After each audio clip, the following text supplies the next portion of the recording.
আসসালামু আলাইকুম, আমি ফাহিম মুনাইম।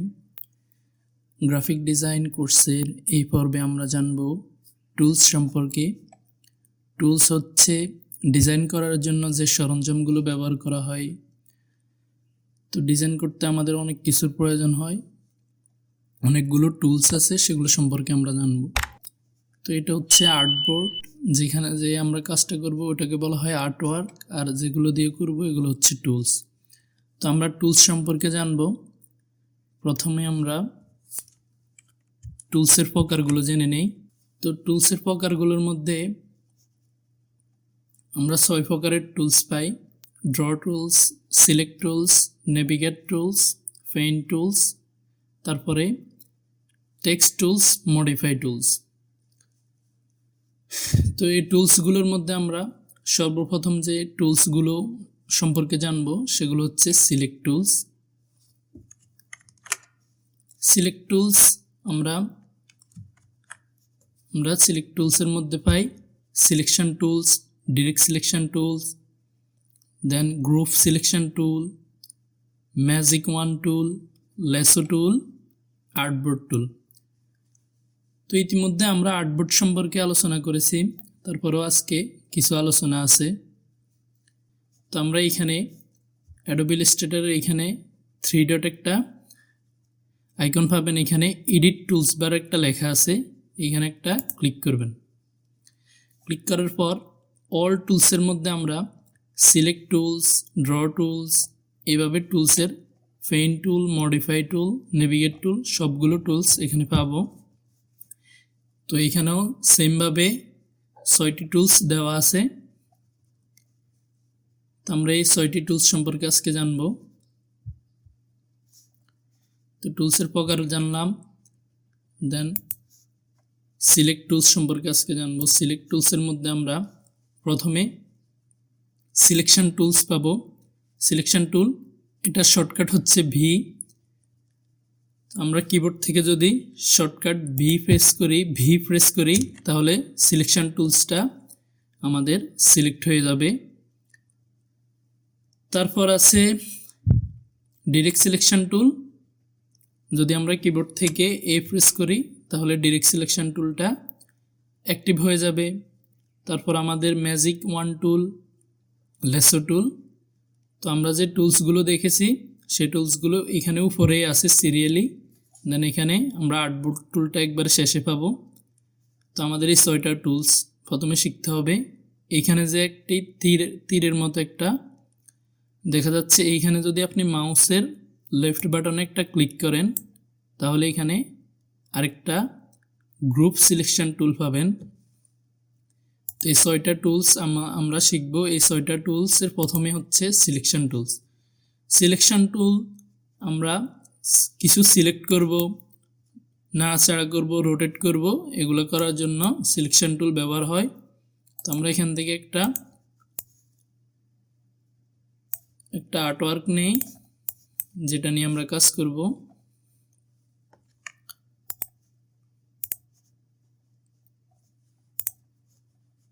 তো দেখেন আমি এটাকে সিলেক্ট করলাম। সিলেক্ট করার পর এটাকে উপর থেকে নিচের দিকে ড্র্যাগ করলে এটা ছোট হয়ে যাচ্ছে, পাশে বড় করতে পারছি। অল শিফট প্রেস করে এটাকে রেশিও অনুযায়ী ছোট বড় করতে পারতেছি। কর্নারে গেলে এইভাবে একটা অ্যারো কি পাবেন দুই পাশে, এটা রোটেট করার জন্য। তো এটাকে চাইলে আমি ঘুরাতে পারতেছি এবং আমি চাইলে এটাকে মুভ করতে পারতেছি। তো এটার কাজ হচ্ছে বড় ছোট করা, নাড়ানো, সিলেক্ট করা এবং এটাকে ছোট বড় করা।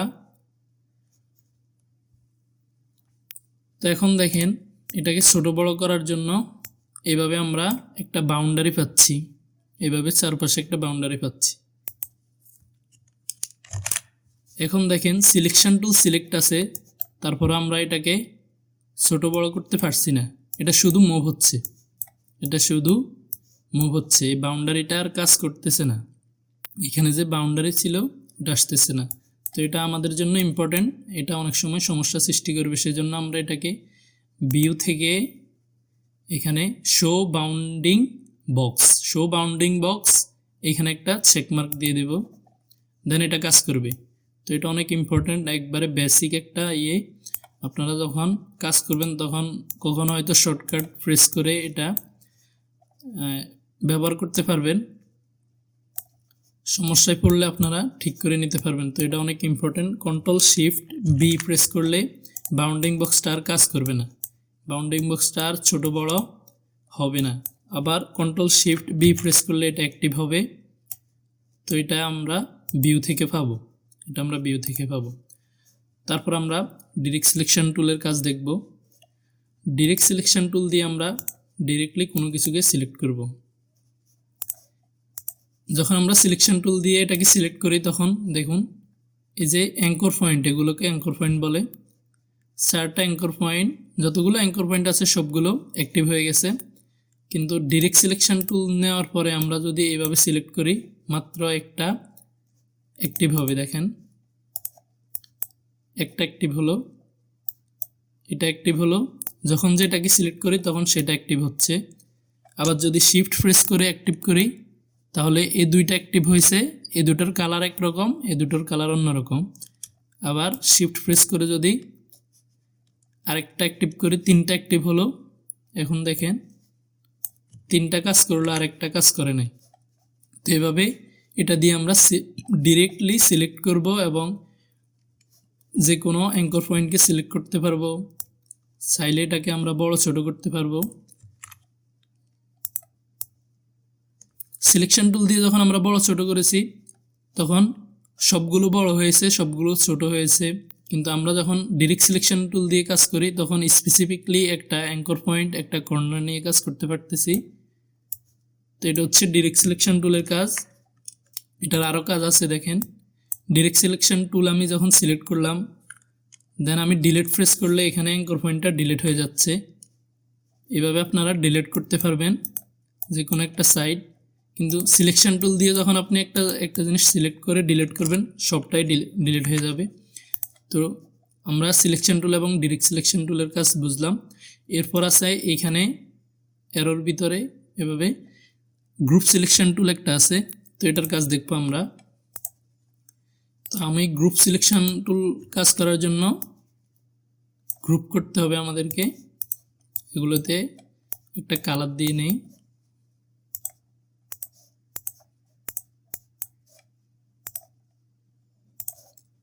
ওকে, তো এই দুইটাকে গ্রুপ করে নিই। কন্ট্রোল জি প্রেস করে গ্রুপ করব।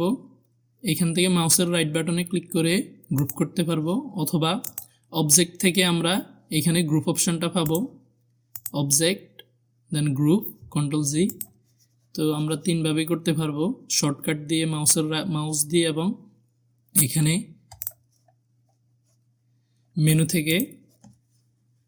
তারপরে এটা গ্রুপ হওয়ার পর দুটো একসাথে হয়ে গেছে, এখন মুভ করলে একসাথে মুভ হচ্ছে। তো আমরা এখন গ্রুপ সিলেকশনের কাজ দেখব। গ্রুপ সিলেকশন টুলটা কাজ করে আমি এই গ্রুপের মধ্যে থেকে এই স্পেসিফিক অবজেক্টটাকে মুভ করতে চাচ্ছি। তো দেখুন খুব সহজে মুভ হচ্ছে। কিন্তু আমি যদি এটাকে সিলেকশন টুল দিয়ে মুভ করি তো দুটোই মুভ হচ্ছে। তো গ্রুপ সিলেকশন টুলের কাজ হচ্ছে গ্রুপের মধ্যে থাকা কোনো স্পেসিফিক অবজেক্ট নিয়ে কাজ করবে এটা। ওকে, তো এটা গেল গ্রুপ সিলেকশন টুলের কাজ। এরপর আমরা এখানে ম্যাজিক টুল পাবো। এখন দেখব ম্যাজিক টুলের কাজ। তো আমরা ম্যাজিক টুলের কাজ দেখার জন্য কিছু আর্টওয়ার্ক নিচ্ছি। এখান থেকে আমরা ম্যাজিক টুলের কাজটা দেখব। ম্যাজিক টুলের কাজের মধ্যে এখানে আমরা আসলে সিলেকশন একটা অপশন পাবো। Fill colour, stroke colour, fill and stroke colour, stroke wide, opacity. তো সবগুলো একটা একটা করে দেখাই। ফিল কালার, আমরা এখানে একটা ডিফারেন্স কালার নিই। ওকে, নেওয়ার পর আমরা এখান থেকে ম্যাজিক ওয়ান টুল, শর্টকাট হচ্ছে ওয়াই। এখন এই লালটাতে একটা প্রেস করি। এখন দেখেন সিলেকশন হয়েছে এই দুইটা, লাল দুইটা হয়েছে, হলুদটা হয় নাই। তো এটা কালার ওয়াইজ কাজ করলো। এখন দেখেন আমি এখান থেকে যদি ফিল অ্যান্ড স্ট্রোক দেই, শুধু স্ট্রোক দেই, তাহলে যেহেতু স্ট্রোক কালার কালো, তিনোটার কালো, সেজন্য তিনোটা সিলেক্ট হলো। তো এটা সিমিলার কাজ করে আর কি। এখানে আমি যদি আরেকটা হলুদ নেই এবং এই দুইটার স্ট্রোক কালার চেঞ্জ করে দেই, এখন দেখুন ম্যাজিক ওয়ান টুল নেওয়ার পর আমি হলুদটাতে সিলেক্ট করলাম, এটা সিলেক্ট করলো শুধু হলুদ দুটোকে। তো এখন কি ওয়াইজ সিলেক্ট করবে, স্ট্রোক নাকি ফিল কালার, এখান থেকে ফিল সিলেক্ট করবে। যদি স্ট্রোক কালার দিই, স্ট্রোক কালার নিয়ে সিলেক্ট করবে, যেহেতু এগুলোর স্ট্রোক চেঞ্জ করা হয়েছে। তো এখান থেকে লাইন ড্র করি,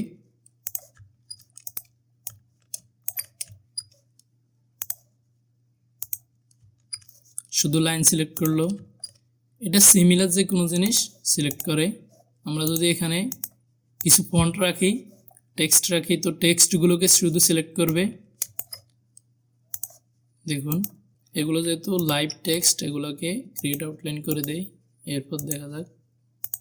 দেখুন এবার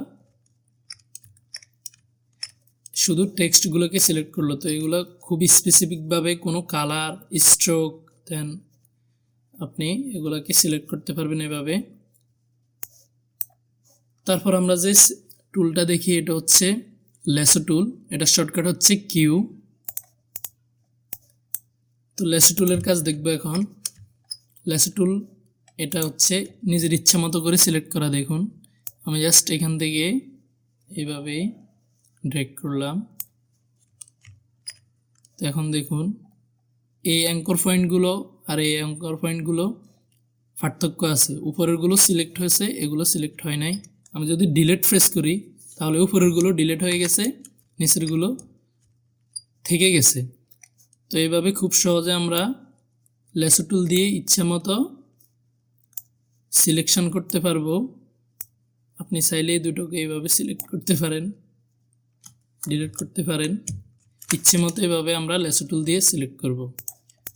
তো আমরা এই টুলগুলো দেখলাম। এরপরে সর্বশেষ টুল হচ্ছে আর্টবোর্ড। তো আর্টবোর্ডটা আমরা অনেক কিছু প্রথম পর্বে দেখিয়েছি, কিছু কাজ এখনও আছে। আর্টবোর্ডে আমরা যদি ডাবল ক্লিক করি, এইখান থেকে আমরা প্রিসেটগুলো চেঞ্জ করতে পারবো, অর্থাৎ এই আর্টবোর্ডের সাইজটা আমরা চেঞ্জ করতে পারবো এইভাবে, যেগুলো দেওয়া আছে এখান থেকে ওকেতে প্রেস করলে চেঞ্জ হয়ে যাচ্ছে। তারপর আমরা এখান থেকে লিখে দিতে পারি, ওরিয়েন্টেশন চেঞ্জ করতে পারি। এখানে পোর্ট্রেট ল্যান্ডস্কেপ, তো এটা এখন পোর্ট্রেট, এখন ল্যান্ডস্কেপ। এখান থেকে ডাবল ক্লিক করে করতে পারি। উপরে যখন অ্যাক্টিভ করা হবে, যে টুলটা অ্যাক্টিভ করা হবে সেটার কাজ এখানে চলে আসবে। এবং এখান থেকে আমরা যদি কন্ট্রোল প্রেস করি, কন্ট্রোলটাকে আমরা চেকমার্ক দিয়ে রাখি, তাহলে এটা এখানে দেখাবে। তো এখানে ডাবল ক্লিক করলে আরও অনেক কিছু দেখতে পাবো। এইখানে যদি আমি show centre mark, show cross, এগুলাতে দেওয়ার পর আমরা এখানে এই চেঞ্জগুলো দেখতে পাবো। তো এগুলো কাজের সুবিধার্থে আমরা ব্যবহার করব। এই হচ্ছে আর্টওয়ার্কের কাজ, আর্টবোর্ড। এখানে আমরা আর্টবোর্ডটা যদি আমরা নাম চেঞ্জ করতে চাই, এখান থেকে চেঞ্জ করতে পারবো। তো এখান থেকে আমরা আর্টবোর্ডের নাম চেঞ্জ করব, এখান থেকে প্রিসেট চেঞ্জ করব। এখান থেকে চাইলে নিউ একটা আর্টবোর্ড নিতে চাইলে এখানে প্লাস আইকনে ক্লিক করলে একটা নিউ আর্টবোর্ড সিলেক্ট হবে, ক্রিয়েট হবে। এই দেখুন অনেকগুলো আর্টবোর্ড ক্রিয়েট হলো। দেন আমি যদি ডিলিটে এখন ক্লিক করি, ডিলিট হয়ে যাচ্ছে, অথবা কিবোর্ড থেকে ডিলিট প্রেস করলেও ডিলিট হয়ে যাবে। এখান থেকে নিউ আর্টবোর্ড নেব, এখানে ডাবল ক্লিক করলে অপশানগুলো পাবেন, এখান থেকে নাম দিবেন, সবগুলো ঠিক আছে। আর এখান থেকে আমরা আর্টবোর্ডের সাইজ চেঞ্জ করব। দেন এইখানে যদি ডাবল ক্লিক করি, এটাকে আমরা মুভ করব।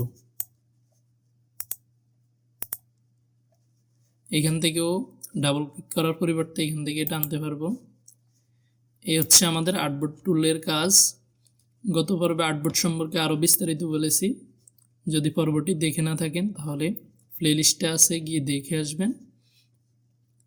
তো আমরা এই পর্বে টুলস সম্পর্কে জানলাম, সিলেক্ট টুলস, টুলসের প্রকার। নেক্সট পর্বে আমরা এখান থেকে যে কোনো একটা পর্ব নিয়ে আসব, যে কোনো একটা টুলস সম্পর্কে জানবো। তো প্রত্যেক এই 6টা গ্রুপ দেওয়া আছে, এগুলো আপনারা এখান থেকে পাবেন। এখানে অল টুলসের মধ্যে গেলে গ্রুপের যে বিভাগ আছে এখানে ভাগ করে দেওয়া হয়েছে, 6 ভাগে এরা ভাগ করছে টুলসগুলোকে। তো টুলসের যতগুলো টুলস আছে সবগুলো শর্টকাট আমরা ধীরে ধীরে মুখস্থ করব।